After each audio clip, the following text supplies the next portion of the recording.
अस्सलाम वालेकुम। आपको आज के प्रोग्राम में खुशामदीद। ये पहली बार नहीं हुआ कि अफगानिस्तान को इस कदर गैर यकीनी सूरत हाल का सामना करना पड़ा है, और ना ही पाकिस्तान के सामने ऐसी सूरत हाल पहली दफा आई है जब अफगानिस्तान में होने वाले वाकयात का पाकिस्तान की सिक्योरिटी, इसके खारजा ताल्लुकात, मईशत और सियासत पर गहरा असर पड़ेगा।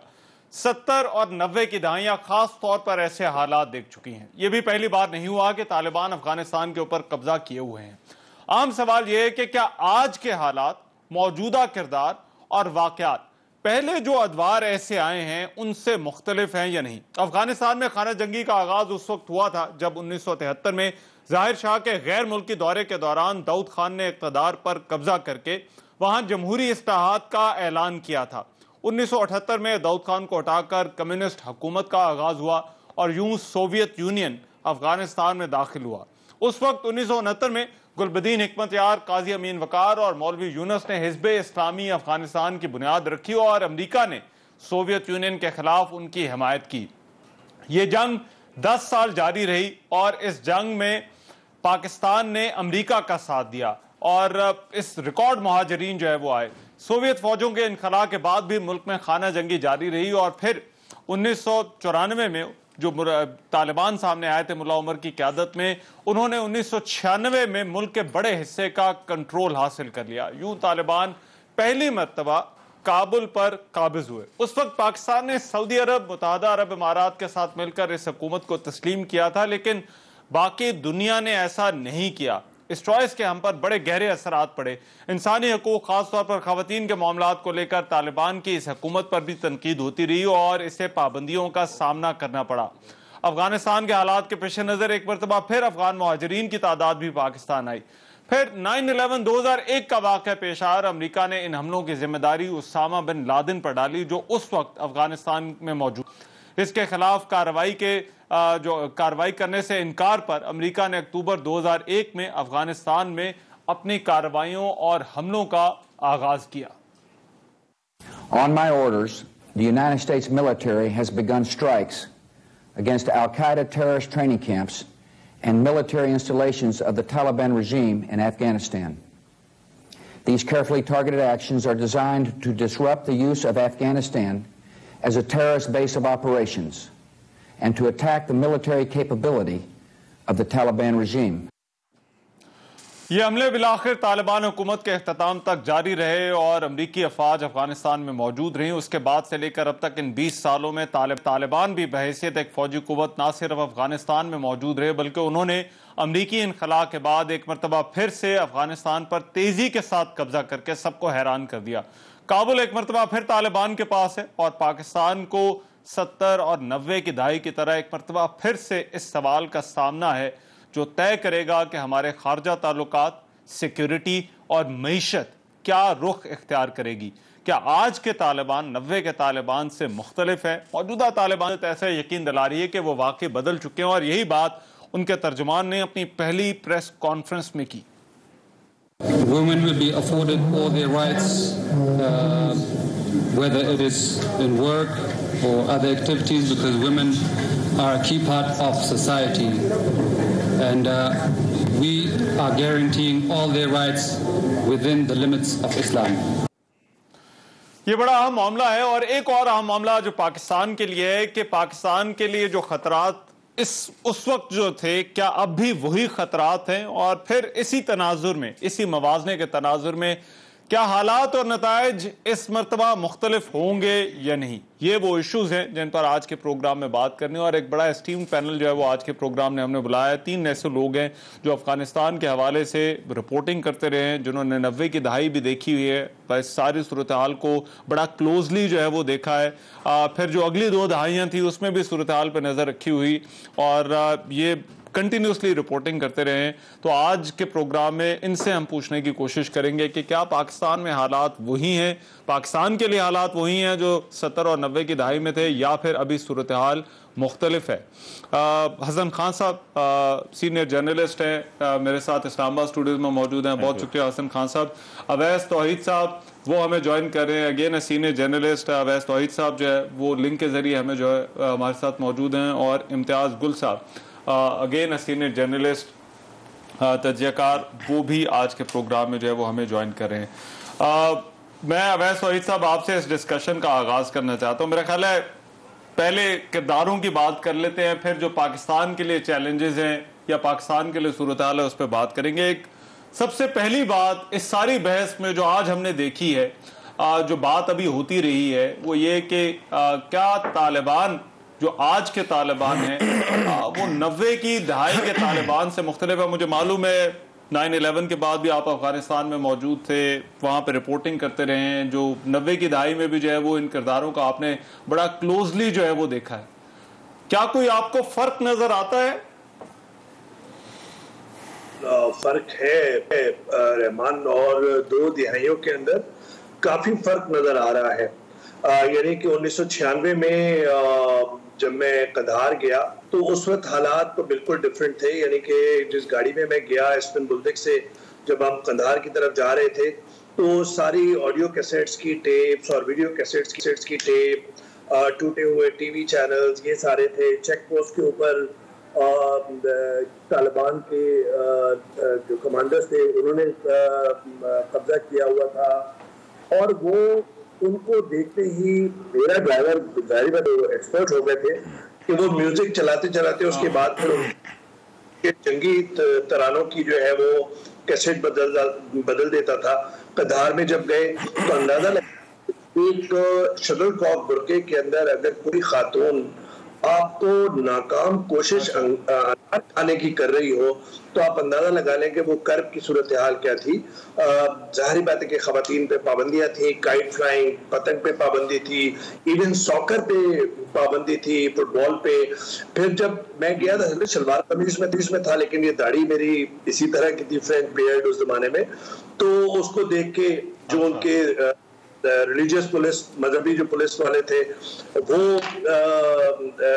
ताने देने लगे कि शैतान है और क्या तुम इस्लामी नहीं हो। उसके बाद जो 96 के अंदर मैं देखा कि तालिबान के अंदर एक पुराने उनके पिकअप्स थे, ट्रक्स थे, रशियन टैंक्स थे पुराने, और उसके बाद मुल्ला उमर साहब ने जो है वो एक बड़ी तकरीब से खिताब किया जिसके अंदर पाकिस्तान यानी कि खैबर पख्तूनख्वा के सूबा सरहद और अब खैबर पख्तूनख्वा यहाँ के मदारिस, और फिर जिस तरह कोड़ा खटक है, बलोरी टाउन कराची है, इन सब के जो क्लरिक्स थे वो सारे वहां पे जमा थे और उनसे बड़ा खिताब किया। क्योंकि खुद मुल्ला उमर साहब ने उसमें बताया कि हमने जो उधार लेके 2 गाड़ियां और 4 मोटरसाइकिलों, उस पर हमने संगे हिसार, एक छोटा सा विलेज है जिसके मदरसे के अंदर मुल्ला उमर जो है वो पढ़ाते थे, तो वहां से उन्होंने शुरू किया। और उसके बाद कहा कि जी अब एक तरबियत की जरूरत है, एक पूरी जनरेशन की जरूरत है। यानी कि मदारिस के जो तलबा हैं वो उनके सोल्जर्स हैं, फुट सोल्जर्स, और जो उनके टीचर्स हैं वो उनके। वैसा 90 की दहाई की बात कर रहे हैं, लेकिन अब देखिए एक आइडियोलॉजी है, वो नजरिया है, वो तो अभी तक उनका दावा है कि उनका वही है जो बुनियादी मकसद है। तो अभी जो तब्दीली है, या अगर आप ये कहते हैं कि ये तमाम चीजें जो हैं वो उन्होंने ऐसा इसके अंदर कोई जो है वो अपने आप को तब्दील किया है, तो वो तब्दीली वेरी ब्रीफली क्यों, आपकी नजर में उसकी सबसे बड़ी वजह क्या है? बेटा देखिए, 2 दिहाइयों के अंदर जाहिर बात है कि एक पूरा काडर जो है वो 5 स्टार होटल में, बीजिंग के अंदर, रशिया के अंदर डिप्लोमेट्स के साथ उनके साथ इंटरेक्शन रहा है। जो ऊपर के सारे जो लीडर्स हैं, जो पॉलिटिकल काडर है, वो तो पूरा नजरिया उसका चेंज हो गया है। और जो नीचे के जो फुट सोल्जर्स हैं, ये वो ज्यादातर हैं जिन्होंने 2 दिहाइयों के अंदर अमेरिका के साथ लड़ाई की है। आप देख लीजिए, अगर फुटेज में आप देखें, पहले इसके टर्बन्स होते थे, अब फुट सोल्जर्स की कंधारी जो टोपियां हैं नीले रंग की, लाल रंग की, वो पहने हुए हैं, कोई कफाया पहने हुए हैं, कोई 18 साल का है, कोई 19 साल का है, कोई 20 साल का है। यानी कि ये वो पौध है, ये वो जनरेशन है जो हमने माजी में नहीं देखी, और इन्होंने अमेरिका के खिलाफ लड़ाई की। जो पहले थे उनका एक तमगा था। लगता है ये पूरी, सो बेसिकली आप ये कह रहे हैं कि ये पूरी की पूरी जनरेशन जो है वो एक नई जनरेशन जो है वो सामने है। अच्छा, 1 मिनट मुझे दे, मैं आप जरा हसन साहब से भी जरा बात करूं। हसन खान, आप एग्री करते हैं इस असेसमेंट से? बहुत सारे लोगों की ये असेसमेंट है कि ये एक नई जनरेशन है, एक नई जो है वो लॉट है, नई क़यादत जो है वो हम देख रहे हैं। क्या वाकई जो है वो ये किरदार जो आज हम देख रहे हैं ये 90 के किरदारों से मुख्तलिफ है? देखिए, अगर हम देखें टूल वाइज या ऑप्टिक्स जो नज़र आ रहे हैं, डेफिनेटली अब ये तकरीबन 26-27 साल हुए, 94 से जब ये मूवमेंट लॉन्च हुई तो काफ़ी डेफिनेटली उस वक्त ना मोबाइल था, ना इतने कम्युनिकेशन वो थे। अभी हर एक तालिब के साथ या हर एक सोल्जर के साथ जो है ये एंड्रॉयड टेलीफोन है, कनेक्टिविटी है, इंटरनेट वगैरह, ये सारी चीज़ें आई है। लेकिन बुनियादी चीज़ ये जो हमें नज़र आ रही है मेरे ख्याल में ये नहीं है। बुनियाद आज अगर आप इस्लामाबाद में भी उनके सिंपथाइजर से मिले और या कराची में for that matter, even in Lahore, जहां भी जो कि वो मेंटालिटी वाला या वो रिलीजियस एक्सट्रीमिस्ट माइंड हो, आया उनमें कोई फ़र्क आया है या नहीं, वो मेरे ख्याल में अभी इट्स टू अर्ली टू से कि ये तालिबान जिस तरह हमारे कुछ मेरे ख्याल में हुकूमती जो वज़रा है या हमारी पॉलिटिकल लीडरशिप है जो ज़्यादा मार्केट करने की कोशिश कर रही है कि तालिबान आर चेंज। और डेफिनेटली उसने दुनिया के साथ बात करना, उसने डिप्लोमेसी सीखी है, इंटरनेशनल लीडरशिप के साथ उनकी इंटरेक्शन हुआ है, तो अभी उनको एहसास है। लेकिन दो किस्म की लीडरशिप है तालिबान की, एक वो है जो कि कतर में बैठी हुई है, हाईली एक्सपोज है, इंग्लिश स्पीकिंग है, वो हाईली क्वालिफाइड, मतलब है कि अंग्रेजी बोलते हैं, फारसी, दरी, उर्दू, कई जुबानों पे उनके उबूर हासिल है। एक वो है जो कि गुज़िश्ता 20 साल से वो न कंदार से निकला है, न वो काबुल से निकला है, और उसने वो बंदूक उठा के सिर्फ उसने अमरीकियों के खिलाफ या उनकी नजर में गैर मुस्लिमों के खिलाफ, बहुत सारे लोग ऐसे हैं, लीडरशिप है उसके अंदर भी बहुत सारे लोग उनकी ऐसे अभी इवन जो लीडरशिप है उनकी, मैंने कहा एक तो उनकी कतर वाली लीडरशिप है, एक उनकी जो वो है जो मुख्तलिफ शूराज है, उसमें जो लोग बैठे हैं, आया जब वो एक्सपोज हो जाएंगे, जब उनको इख्तियार मिल जाएंगे। देखिए विद द टेस्ट ऑफ मैं सवाल मेरा यही था कि तालिबान तो काबुल में पहले भी आ चुके हैं, ये पहली दफा नहीं है कि हम ऐसी सूरत बिल्कुल नहीं है। मगर आप ये कह रहे हैं, आपका आर्गुमेंट ये है कि अभी कम वक्त है अंदाजा लगाने के लिए कि वाकई वो बदले हैं, बहुत कम है, क्योंकि अभी ये जो कर रहे हैं काबुल में, ये दोहा में सीखा है। अच्छा, तो प्रेस कॉन्फ्रेंस भी अभी इनफ नहीं है, आपको लगता है? मैं कहता हूं कि नहीं, मैं तो कहता हूं कि जब ये इनको इख्तियार मिल जाएगी, जब ये बाइख्तियार उनकी मुख्तलिफ डिस्ट्रिक्ट्स में इनके गवर्नर, इनके वाली जब मुंतखब हो जाएंगे या उनको जो अपॉइंट किया जाएगा, उसके बाद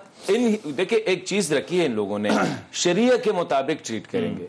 मैं तो अक्सर कहता हूं कि इस वक्त अफगानिस्तान, अगर तालिबान लीडरशिप जो है ये एज अफगान ये सोचते, तो इस वक्त अफगानिस्तान का मसला ना इंटरनेशनल कम्युनिटी जो उठा रखी है औरत की लिबास का है, ना इंसानी का है, ना इंसानी उस लिबर्टी का या मीडिया की आज़ादी का है, ना वो शरीयत है। क्योंकि अफगानिस्तान मनहसुल कौम जो है 99+% जो है वो मुसलमान, रासुल अकीदा मुसलमान है। इस वक्त अफगानिस्तान के लिए जो मसला है वो अमन का है, ठीक है कि अमन कायम हो, एक हुकूमत हो जो लोगों के लिए एक्सेप्टेबल हो। मैं इसके बाद आगे करते हैं बात के हुकूमत जो है वो किस तरह से जो है वो उनकी मुख्तलिफ है या नहीं। इम्तियाज साहब, आपकी क्या असेसमेंट है अभी तक जो किरदार हैं उसके हवाले से, और ये जो अभी टाइम पीरियड गुजरा है, अभी बहुत हसन तो कह रहे हैं कि अभी ये बहुत जल्दी है कोई भी अंदाजा लगाना कि क्या वो वाकई बदले हैं या नहीं बदले, बट 90 की दहाई में 2001 के बाद जो आपने अफगानिस्तान में देखा या इनकी मौजूदगी, इनके किरदारों को, क्या आपको कोई तब्दीली नजर आ रही है? आपका इस पर क्या है, और अगर है तब्दीली तो वो क्यों है, ये भी साथ ही बता दें। देखें, जो लोग भी इंसानी मुआशरे और इंसानी जबलत के इर्तिका पे यकीन रखते हैं, उन्हें फिर इस बात पे भी यकीन करना चाहिए कि ये 20-22 साल में इन लोगों में भी तब्दीली आई है।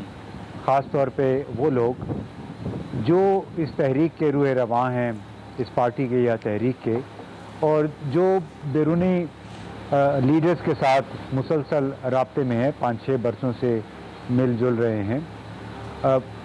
फैसले और उन पे अमल दरामद टॉप से होता है।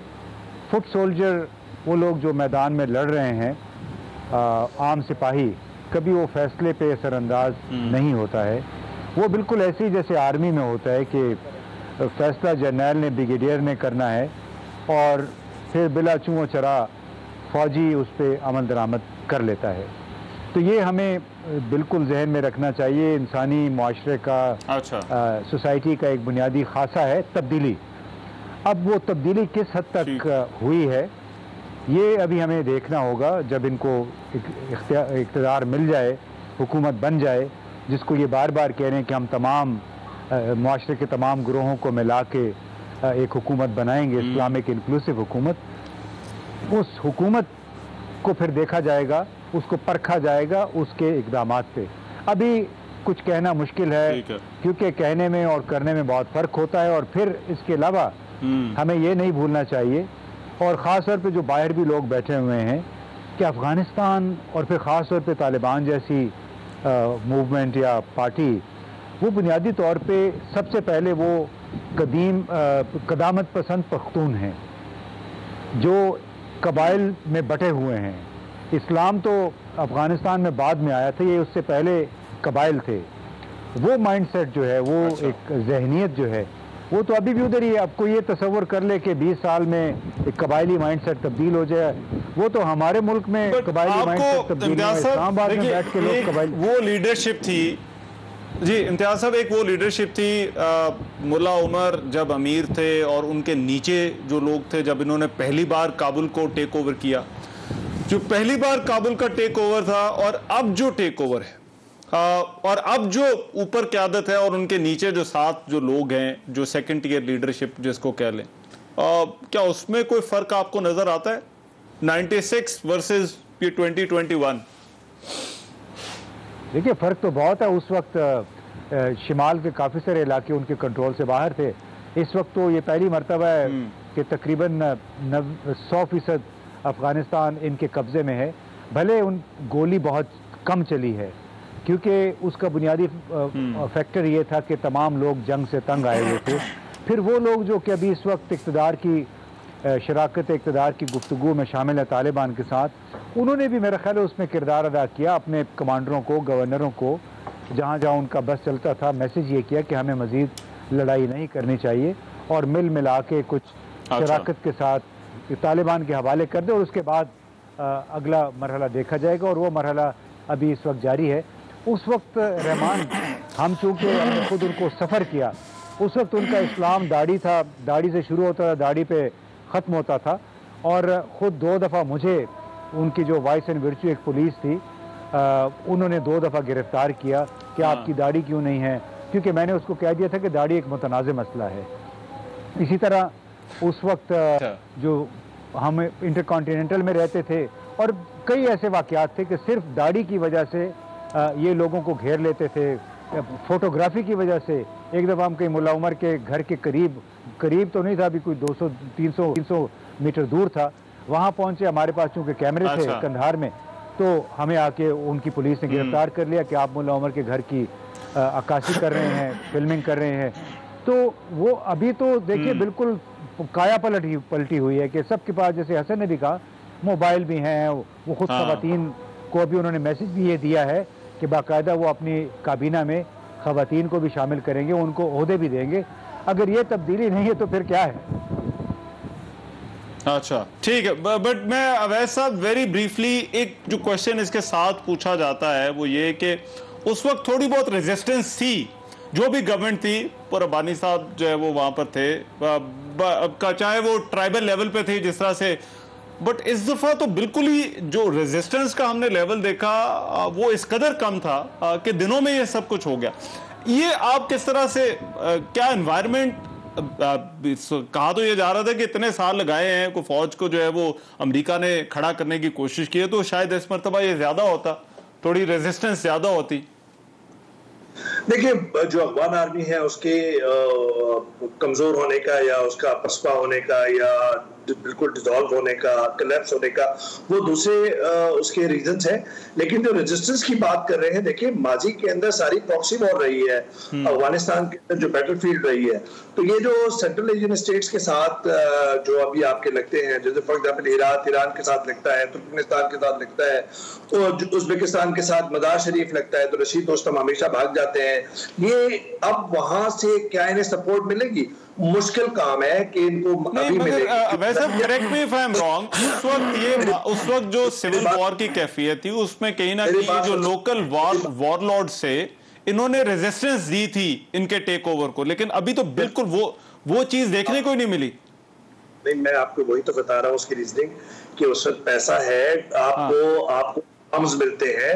तो मैं आपको यही तो कह रहा हूँ कि जो बॉर्डरिंग वो है कंट्री, उनकी तरफ से, अमेरिका की तरफ से, फ्रांस की तरफ से, बरतानिया की तरफ से उनको मिलता था। पंजशेर वैली के अंदर लाइन ऑफ पंजशेर किसने बोला था? वो फ्रेंच जो बोलते थे अपना अहमद शाह मसूद, क्या था, रशीद दोस्तम जो थे, वो किस तरह मज़ाहमत कर रहे थे। अभी जब अमेरिका बहादुर ने पसपाई इख्तियार की और ये पीस एग्रीमेंट के बजाय एक ग्रेसफुल एग्जिट प्लान कबूल किया, तो फिर तो तालिबान की वाह थी। अब रिट्रीट किया है, ये तो ट्रेडिशन रहा है अफगानिस्तान के अंदर, जब भी पसपाई करते हैं तो फिर गायब हो जाते हैं और जब मौका लगेगा तो फिर वापस आ जाएंगे। ऐसा नहीं है कि रेजिस्टेंस का चांस ही नहीं है, बिल्कुल रेजिस्टेंस का चांस है तालिबान के खिलाफ। जलालाबाद के अंदर भी ये बड़ी यूथ है जो अपोज करती है तालिबान को, लेकिन तालिबान के जो बड़ी चेंज आई है, आप ये देखिए, जो 96 की आप बात कर रहे थे, किस तरह जालमाना तरीके से नजीबुल्लाह साबिक सदर को यूएन कंपाउंड से निकाला और उनके मुंह में डॉलर और सिगरेट ठूसे, और किस तरीके से फुटबॉल स्टेडियम के अंदर, मैं उधर था जब वो औरत को उन्होंने एग्जीक्यूट किया, किस तरीके से सहमे हुए थे। अब तो वो आप ये अंदाजा लगा सकते थे कि तालिबान माजी के अंदर ईरान के अंदर बैठे होंगे। अब वो मुहर्रम के अंदर पहरा दे रहे हैं, तो ऑप्टिक्स कैमरे के सामने उनके स्टेटमेंट्स के जरिए लगता है कि आ गई है, लेकिन जो छतरी है वो उनकी अपनी इंटरप्रिटेशन की नजरियाती छतरी है, और वहीं पे मसाइल है।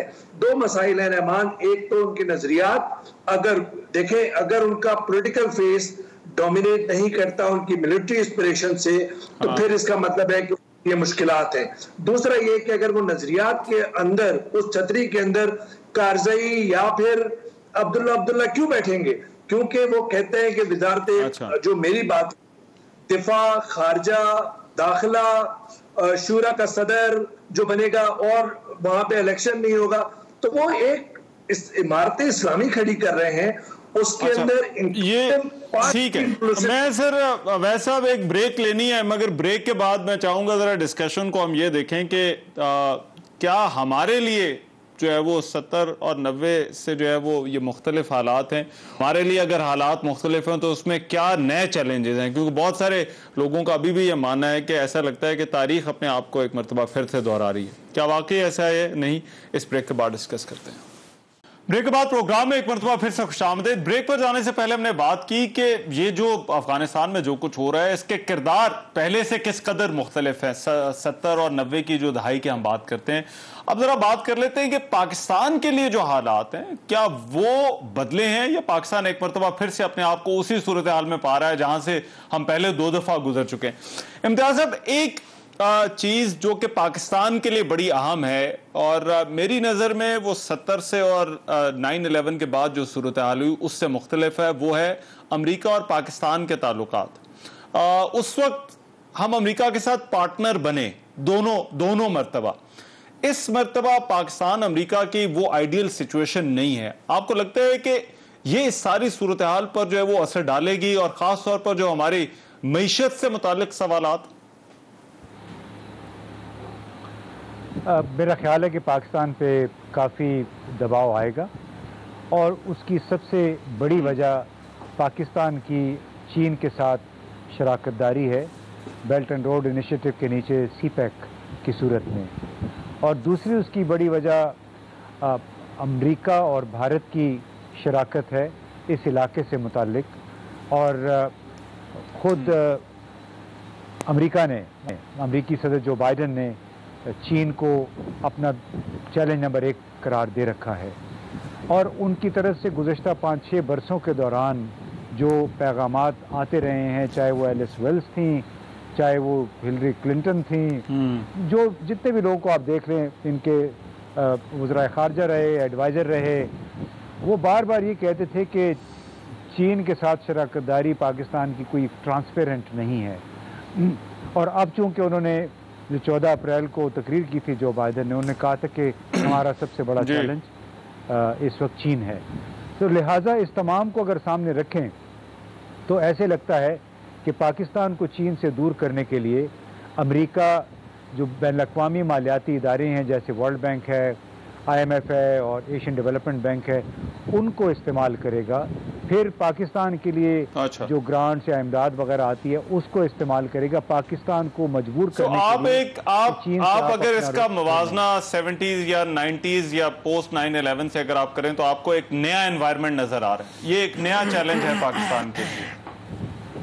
जी बिल्कुल एक नया चैलेंज है, क्योंकि उस वक्त सिवाय इसके कोई चैलेंज नहीं था कि आप अमेरिका को खुश करते रहें। यानी बहुत बड़ी लॉबी थी यहाँ पे जो कि चाह रही थी कि कोई आप महाजराई न करें, जो अमेरिका कहता है वो कर लें, और किया भी गया। ज़्यादातर कुछ मजबूरियाँ भी थीं, कुछ उनको खुश करने के लिए किया गया। उनको आइडिया शायद नहीं था कि इस मर्तबा पाकिस्तान के साथ चीन खड़ा होगा और चीन के साथ साथ रूस। और हमें ये नहीं भूलना चाहिए कि ये दोनों ममालिक सिक्योरिटी काउंसिल के 5 मुस्तकिल अरकान में से 2 अरकान ये हैं, यानी चाहे वो तालिबान है अफगानिस्तान के, चाहे पाकिस्तान है, इस वक्त सिक्योरिटी काउंसिल के 5 में से 2 मुस्तकिल अरकान दोनों के साथ एक लिहाज सियासी तौर पे खड़े हैं। लिहाजा हमें बहुत ज़्यादा परेशानी का सामना नहीं करना चाहिए। अलबत्ता प्रेशर ज़रूर आएंगे, चाहे वो प्रॉक्सी टेररिज्म के ज़रिए आए, चाहे वो फाइनेंशियल हमारे जितनी इमदाद वगैरह आती है, कर्जे हासिल करते हैं, उसकी कीमत बढ़ जाएगी अगर हमने प्राइवेट ज़राए से लिए और IMF वगैरह के जरिए थोड़ा खींच के देंगे, तो ये एक बहुत बड़ा चैलेंज आ सकता है हमारा मालियाती फ्रंट पे। बट ये आपको लगता है कि ये एक मेजर चैलेंज है पाकिस्तान के लिए? मैं 1 मिनट जरा मुझे दीजिएगा। मैं हसन मुझे ये बताइए, बॉर्डर के ऊपर ये भी एक सवाल है और ये आर्गूमेंट बार बार दिया जाता है कि अब ये बॉर्डर भी वो नहीं है जो 70 में था या 90 की दहाई में था या 2000 के पहले सालों में। फाटा KP का हिस्सा बन चुका है, हमने बाढ़ भी जो है वो लगा दी है। क्या बॉर्डर भी बदला है या नहीं बदला? क्योंकि कहीं ना कहीं पर यह बात भी हो रही है कि अब वहां पर भी हमें देखना होगा, एक रिव्यू करना होगा। तो वहां पर आपको क्या लगता है, क्या सूरत हाल पहले वाली है, पहले से मुख्तलिफ है, और अगर मुख्तलिफ है तो क्यों है? देखें 20 सालों में तो डेफिनेटली काफ़ी चेंजेस आए हैं। जिस तरह आपने कहा कि जो कबायली अजला थे, फाटा जिसको कहा फेडरल एडमिनिस्ट्रेटेड एरियाज थे, उसको सूबे में जम किया गया है। बॉर्डर जो था वो अनमार्क्ड था, मतलब है कि जहाँ से भी ये 26,600 किलोमीटर बॉर्डर था, जहाँ से इसमें तकरीबन 60-70 के करीब तो आप व्हीकुलर ट्रैफिक उसमें होती थी, बाकी जो थे म्यूल्स पे या वगैरह जो था वो और था, और हर जगह जहाँ से भी वो चाहते वो एंटर हो सकते। लेकिन अभी ऐसा नहीं है। अभी जो है काफ़ी हद तक एक तो उनको फेंस किया गया है, एक तो बॉर्डर मार्क हो गया। पहली दफ़ा ये पाकिस्तान अफगानिस्तान की तारीख में पहली दफ़ा पता चला कि ये अफगानिस्तान है और ये पाकिस्तान है। इससे पहले ये नहीं था, स्पेशली बॉर्डर टाउन्स में या बॉर्डर एरियाज में। एक तो ये मार्किंग हो गई, ये पता चल गया कि हुई पाकिस्तानी कौन है और अफगान कौन है। ये दूसरी बात है उसको फेंस किया गया है, मतलब है कि अभी ये नहीं है कि जहां से भी आप चाहे तो ये यू कैन एंटर, कोई वो फ्री वाला वो सिलसिला खत्म हो गया। अभी अपने डिजिग्नेटेड पॉइंट से एंटर होना होगा। दूसरा ये है कि वो जो अनगवर्न स्पेसेस हमें कहा करते थे, दुनिया को भी हमने कहा कि अनगवर्न, और यहाँ पे ये सेमी ऑटोनोमस एरिया जिसको हम ट्राइबल एरिया कहते हैं, उसकी स्टेटस को भी खत्म किया गया। फोर्स डिप्लॉय हुआ है, चेक पोस्टें जो है ना तकरीबन 1000 to 1200। तो यहाँ पर आपको लग रहा है कि ये ज्यादा मैनेजेबल है? अभी ये मैनेजेबल है, लेकिन देखिए प्रॉब्लम ये नहीं है, बॉर्डर वाला प्रॉब्लम नहीं है। बॉर्डर प्रॉब्लम जो है वो आपका जो बूस्ट मिलेगा आपके जो पाकिस्तान में रिलीजियस एक्सट्रीमिस्ट है। देखिए कुछ चीज़ें हमें माननी पड़ेगी। हम ज़्यादातर शाही है या वो हमारी एक पॉलिसी होती है वो शुतुरमुर्ग वाली कि हम जी कहते हैं नहीं जी हमारे यहाँ ये चीज़ें नहीं। हमारे यहाँ अभी भी हमने मानना पड़ेगा कि चतराल से लेकर कराची तक एक्सट्रीमिस्ट एलिमेंट्स है, मजहबी इंतहा पसंद है, हमारे दरमियान में है।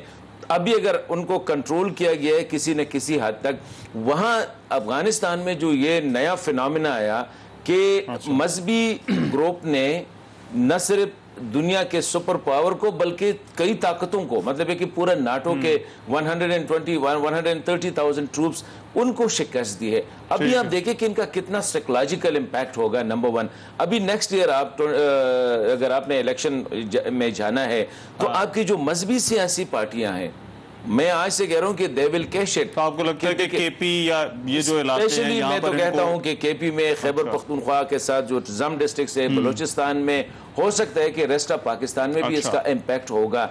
तो इसके लिए थोड़ा सा हमें जो है अफगानिस्तान में मैं समझता हूं कि हमारी गवर्नमेंट की एक पॉलिसी होनी चाहिए। एक तो मैं इसके भी खिलाफ हूँ पाकिस्तान की proactive approach toward Afghanistan at this moment. थोड़ा सा हमने क्योंकि वो हिस्टोरिकली वो हमें उसकी जो रिएक्शन आई है वो बड़ा खतरनाक आए।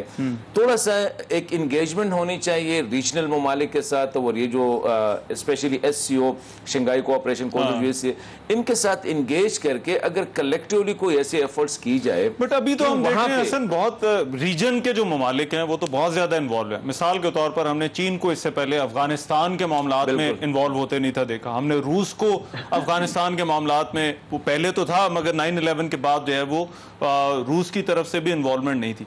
तो ताजिकिस्तान की इन्वॉल्वमेंट है, ताकि जो पाकिस्तान और ईरान भी अब इस अफगान सोल्यूशन का हिस्सा है। तो ये तो चीज जो है वो डिफरेंट है कि रीजनल ममालिक जो है वो अब जो है ना कलेक्टिव, देखे अपने अपने कैपिटल से तो स्टेटमेंट्स आ रही है, बीजिंग से स्टेटमेंट आ रही है, मॉस्को से आ रही है, इस्लामाबाद से आ रही है, या हमारे जो एम्बेसडर साहब मंसूर अहमद खान साहब, हमने देखा कि वो काबुल में थोड़ा सा एक्टिव हो गए हैं फॉरेन डिप्लोमेट से, इस्लामाबाद इनिशिएटिव ले रही है मुख्तलिफ।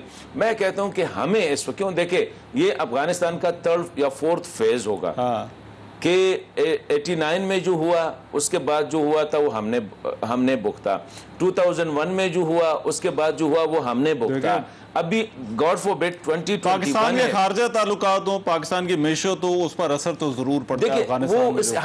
हाउ टू अवॉइड इट, ये या उसको मिटिगेट कर सकते हैं हम, उसके लिए एक मिनट दे दे। मैं जरा अवैध साहब से एक इंपॉर्टेंट चीज जरा पूछ लूं। अवैध साहब, एक चैलेंज है जो शायद पिछले 20-30 सालों में हमारे लिए नहीं बदला और वो अभी भी है, अभी इसके बाद थोड़ा बहुत देख रहे हैं हम, वो ये है कि अफगानिस्तान में जो कुछ होता है उसका जिम्मेदार पाकिस्तान को ठहरा दिया जाता है। पाकिस्तान एक ऐसा बयानिया एक वेस्टर्न मीडिया के अंदर जो है वो सेल भी करता है, वो अफगानिस्तान के अंदर लोग बैठे हैं वो भी आता है, फिर वो कुछ हमारे हमसायों की मेहरबानी है दूसरी साइड पे कि वहाँ से भी जो है वो कहा जाता है।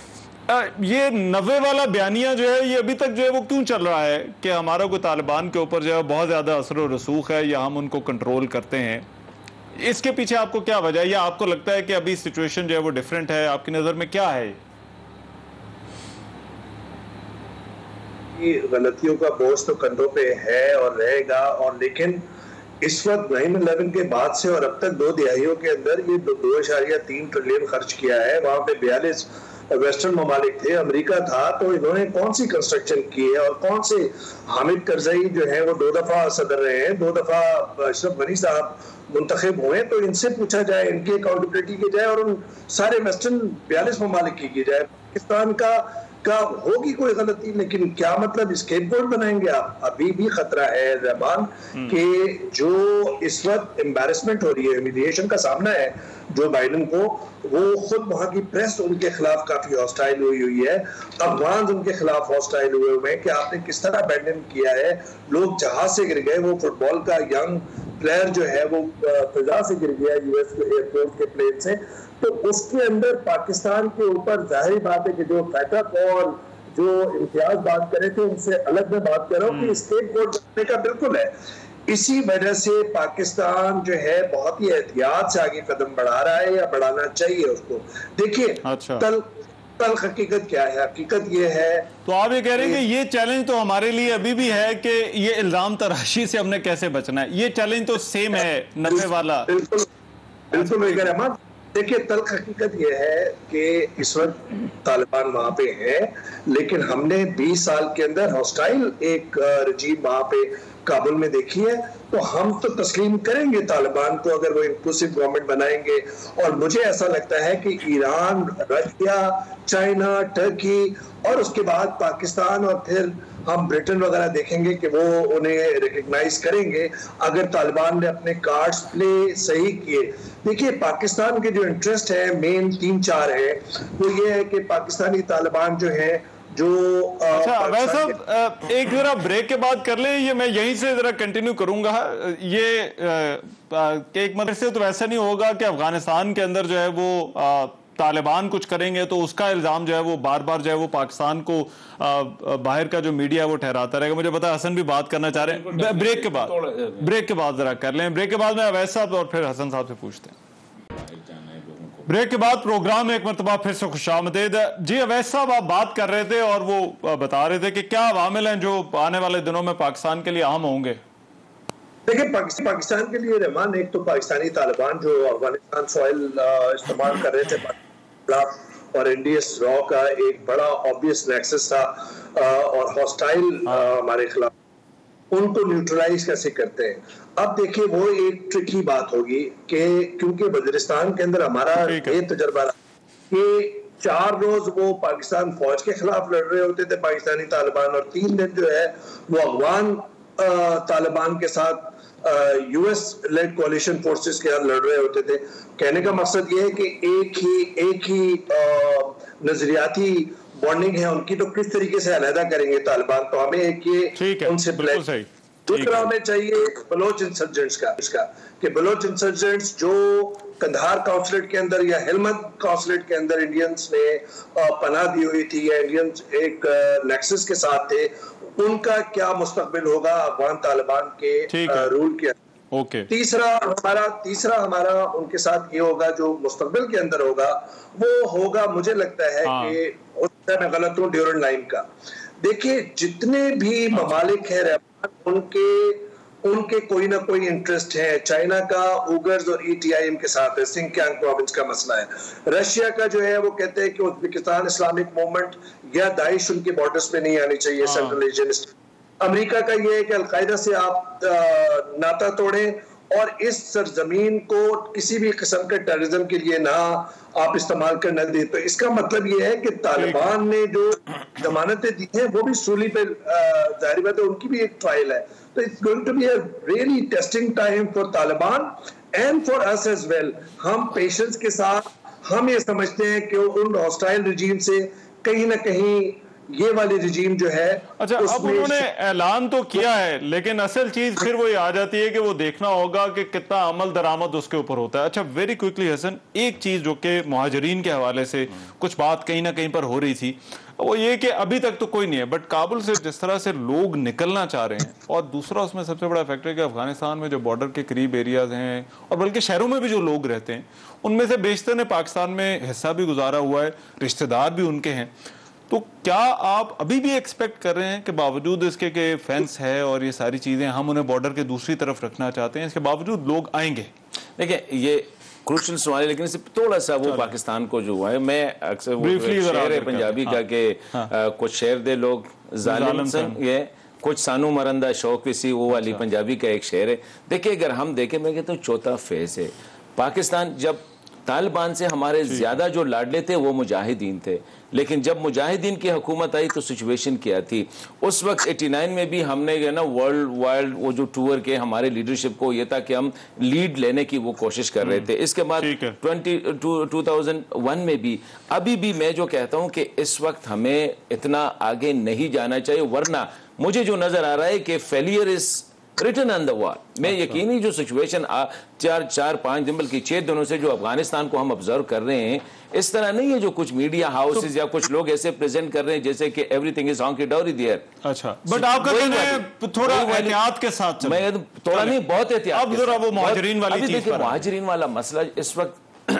हम जो सिचुएशन बन रही है कि गुज़िश्ता 6 दिनों से कोई हुकूमत नहीं है, कोई पुलिस नहीं है, कोई फौज नहीं है, एवरीथिंग ऑफिस सारे बंद है, कोई वाली वारिस नहीं है इंटायर अफगानिस्तान का। अभी क्या ये रिफ्लेक्ट कर रहा है कि आगे जो हुकूमत साजी में बहुत ज्यादा मतलब है कि प्रॉब्लम है उनको, तालिबान को। शायद इनके कुछ इस वक्त देखे फ्रंट पे कौन है, जो खलीलुर रहमान हक्कानी है या अनीसुर रहमान हक्कानी है, ये दोनों चचा भतीजा है। मतलब एक कि अगर इस वक्त जो लीड कर रहे हैं, सारा सिराज हक्कानी की टीम जो है काबुल में इस वक्त बैठी है, सारा लीड वो कर रही है। अब्दुल गनी बरादर की टीम जो है अभी तक उनमें से मतलब है कि वो तालिबान वाली और हक्कानी नेटवर्क वाली, एक तो मैं समझता हूं कि इंटरनल तालिबान के जो रिपोर्ट्स आ रहे हैं वो भी इतने प्रॉमिसिंग नहीं है। अल्लाह करे कि ऐसा ना हो, ऐसे मौके पे उनमें रेफ्स जो है शायद वो। दूसरा ये है कि अफगान लीडरशिप के साथ वो जो उनके साथ ये किस तरह पैचअप करेंगे। तो आपका कहना है कि महाजरीन वाला जो मामला है वो कनेक्ट करता है कि अफगानिस्तान के अंदर कितनी जल्दी हुकूमत बनती है? मैं तो कहता हूं कि जितनी जल्दी, इस तरह मैंने शुरू में कहा, अफगानिस्तान में न हमें खवातीन के ड्रेसेस पे कोई कंसर्न है, ना ह्यूमन राइट्स पे, ना मीडिया आजादी पे। सबसे बड़ा मसला हुकूमत साजी और अमन का क़याम, ये हो जाए। उसके बाद अगर अमन न आया रहमान भाई, तो ना खवातीन के राइट्स होंगे, ना ह्यूमन राइट्स होंगे, ना आपका शरीयत होगा। बाकी सारे इशू सेकेंडरी है, पहले हमें अमन पे काम करना चाहिए। इम्तियाज साहब, आपकी इजाजत, जरा ब्रेक के बाद मैं अब आपके पास आऊंगा और इसको डिबेट को सम अप करने की कोशिश करेंगे कि क्या फर्क है जो पहले हमने तारीख देखी है अफगानिस्तान की और अफगानिस्तान ने जो खाना जंगी देखी है, क्या उसकी नजर में अब नताइज मुख्तलिफ होंगे या नहीं? पाकिस्तान के लिए चैलेंजेस क्या हैं? क्या तारीख अपने आप को एक मरतबा फिर से दोहरा रही है? और 90 की दहाई में जब तालिबान ने टेक ओवर किया था और आज 2021 में जब उन्होंने काबुल पर कब्जा किया है, तो क्या फ़र्क है? इम्तियाज गुल साहब, इस बहस को समेटना है। एक और चीज़, एक तो मेरा जाते जाते सवाल वही होगा कि क्या नताइज आपको मुख्तलिफ नज़र आ रहे हैं या फिर एक मरतबा फिर एपिसोड वही है? दूसरा ये कि हमने जो दहशतगर्दी के खिलाफ जंग लड़ी है पिछले 20 साल में, वो ये सोच कर लड़ी है कि दूसरी तरफ जो अफगानिस्तान की जिस तरह की हुकूमत थी वो है, चाहे वो दुश्मन थे जो उनके अंदर जो हमारे साथ थोड़े से अमेरिका भी था। अब जबकि तालिबान के पास बॉर्डर की दूसरी साइड है, तो क्या हमारी जो दहशतगर्दी के खिलाफ लड़ाई है, क्या उसमें भी कोई तब्दीली आएगी? इश्यूज बताए हैं। बात यह है कि जहाँ तक अफ़गानिस्तान की कश्ती का ताल्लुक है, तो उसमें इस वक्त माजी की तरह अकेला सवार नहीं है, बल्कि ये 3 दूसरे जो इंतहाई अहम करीबी पड़ोसी ममालिक हैं अफ़गानिस्तान के, वो भी उसके साथ शरीक हैं। और इसी तरह अगर अक़वाम मुत्तहिदा पे ये मामला गया तो वहाँ भी ये चारों ममालिक इकट्ठे रहेंगे। दूसरी बात, तालिबान के खिलाफ जंग, मुझे ये समझ नहीं आती कि बार बार हम क्यों तहरीक तालिबान पाकिस्तान को मिला देते हैं तहरीक तालिबान अफगानिस्तान के साथ। एक बात बड़ी वाज़ेह है, भले किसी ने अफगान तालिबान के ऊपर उनके रहनुमा पे बैत की हो, ये लोग जो हैं ये दहशतगर्दी के आलाकार हैं, उस दहशतगर्दी के जो कि दूसरे ममालिक पाकिस्तान में करवा रहे हैं, चाहे वो TTP है, चाहे ETIM है, चाहे इस्लामिक स्टेट ऑफ खुरासान है, IS, दाइश, ये फ्रेंचाइजेज हैं दहशतगर्दी के। और इन्होंने किसी के मकासद की बरारी के लिए किसी के इमा पे यहाँ पे ये कर रहे हैं।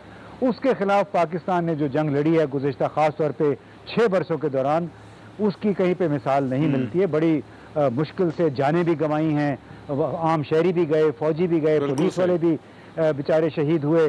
तो वो जो जंग लड़ी है वो किसी के साथ मिल के भी लड़ी है। मतलब चीन के अपने तहफ़्फ़ुज़ात थे, उस हवाले से रूस के अपने थे, वो तहफ़्फ़ुज़ात भी पाकिस्तान ने दूर किए हैं, तभी वो पाकिस्तान के करीब आए हैं।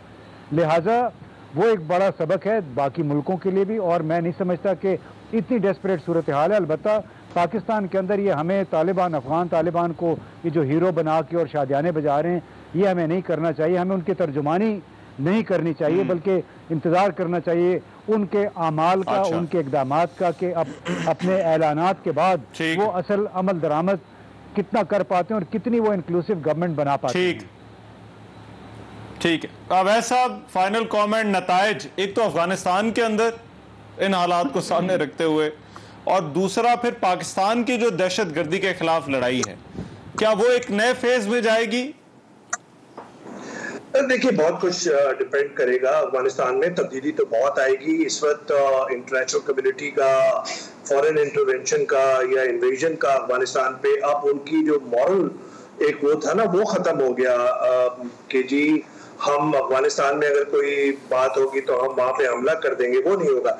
इसका मतलब है कि इंटरनल कॉन्फ्लिक्ट जो है वो ज्यादा हॉन्ट करेंगे तालिबान को, और उनके अपने आमाल जो है कि वो किस तरीके से अमाल अपने करते हैं। और मैं थोड़ा सा, मेरे साथी जो हसन भाई है उनके साथ थोड़ा सा मेरा अलग राय है मेरी, कि अफगानिस्तान के अंदर तालिबान की जो हुक्मरानी का बराह रास्त और बिलवास्ता हमारे मुल्क के अंदर बहुत सारे हिस्सों के अंदर असर पड़ेगा, और उस पर हमें नजर रखनी है। इसका मतलब यह है कि अफगानिस्तान के अंदर अगर वो कोई भी कोड अगर इम्पोज करेंगे तो हमें भी उसको डायरेक्टली, अगर वो it's against human rights, it's against fundamental rights, तो फिर खवातीन के हकूक के लिए, इंसानी हकूक के लिए हमें भी आवाज बुलंद करनी चाहिए। ये नहीं पॉसिबल हो सकता कि अफगान तालिबान वही वाला मैं जरा राइट करें। सर टाइम जरा कम है, मैं हसन योर फाइनल कमेंट, क्या एक और साइकिल है खाना जंगी का अफगानिस्तान के अंदर, या जो है वो आप कहीं चीजें सेटल होती भी जो देख रहे हैं? नहीं, मेरे ख्याल में या वो खाना जंगी भी हो सकता है डिफरेंट हो। मैं एक्सपेक्ट नहीं कर रहा हूँ जिस तरह ये 90s में अच्छा, वैसे मुझे नजर नहीं आ रही। अलबत्ता ये नहीं है कि अफगानिस्तान की मुझे जो situation it will take enough time, अगर सब्जेक्ट टू द तालिबान का जो रवैया होगा, स्पेशली उनकी लीडरशिप का, उन पे मुनहसर है कि वो किस तरह आया, जो कुछ कह रहे हैं, जो ऑप्टिक्स नजर आ रहे हैं, उसको वो प्रैक्टिकल में वो करेंगे, इम्प्लीमेंट करेंगे, उस पे मुनहसर है। अगर एक तो एक्सपेक्टेशंस बहुत ज्यादा है तालिबान से, दूसरा ये कि उन्होंने जो लाइन ड्रा की है कि हम जिस तरह नजर आ रहा है, अगर ये ना हुआ आगे जो है स्पेशली मुखालिफिन के साथ इनका रवैया, और स्पेशली ये जो वाइस एंड वर्चू वाला जिनका जो था अमर बिल मारूफ वाला जो सिलसिला था, क्योंकि देखिए अभी इनकी जो शूरा निकल आएगी, शूरा भी जा रही है काबुल, जो उनके कंदहार हेलमंद वाली, ये सारे जो है अब कंसंट्रेट कर रहे हैं काबुल पे। डेफिनेटली उनका जो इस वक्त जो शूरा है ये इंतहाई कंजर्वेटिव, अभी बड़ा क्रिटिकल फेज है और देखना होगा कि क्या हालात तो मैंने कहा था, जो इम्तियाज साहब ने कहा कि लेट्स सी वेट। बहुत शुक्रिया हसन, हमारे साथ मौजूद थे इम्तियाज गुल साहब और अवैस तौहीद साहब। ये तीनों अफगानिस्तान के हवाले से पिछली कई दहाइयों से रिपोर्ट